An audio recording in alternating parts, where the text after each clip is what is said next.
Hey everybody. To my supporters and to the people of the 8th Congressional District, we know that we need to send a new voice to Washington in 2026.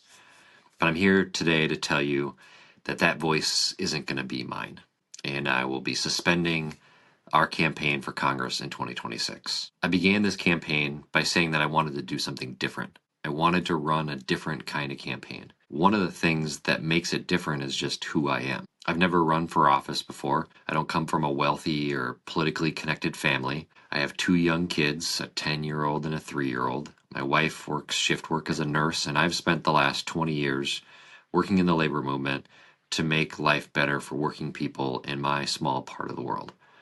And that perspective is what I think is needed in Washington now more than ever. But unfortunately, now just isn't the right time for me and my young family. This wasn't a decision that I made lightly. I'm not doing this because I don't think we can win this race. I absolutely do. You can feel the energy in the streets and in the conversations that I've had with people all over the district. Voters want to hold Pete Stauber accountable for voting in the interests of billionaires and the party bosses over the working people of central and northern Minnesota. Held accountable for his complete lack of commitment to address climate change, universal health care, the unsustainable cost of childcare, campaign finance reform, and so much more. The list of things that Pete Stauber is silent on is deafening, not the least of which is his continued silence on the abuses of power by the Trump administration. Because of those abuses of power, the stakes in this next election are high, and I'm going to do everything that I can to make sure that we send someone new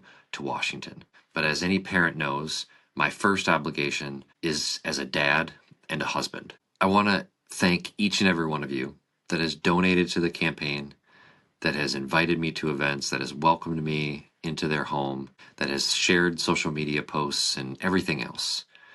It means the world to me, and I truly will never forget it.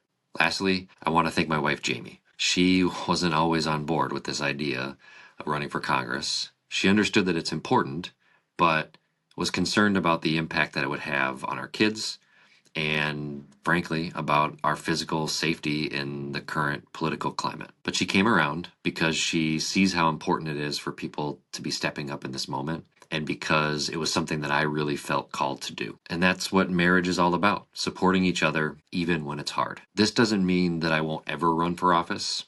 It just isn't working out this time. In the next few weeks, I'll be sharing what my next endeavor will be, but you can trust that I'm not going anywhere. I will still be here fighting with you for a more just and fair world, because that's what we do. That's who we are. We're going to keep showing up, keep standing up, like our democracy depends on it, because it does. And we're going to show our children where we stood when the fundamentals of that democracy were tested. And to whoever is on the ballot opposite Pete Stauber in November of 2026, I'm going to do everything I can to send you to Congress. Thank you all. I'll see you soon.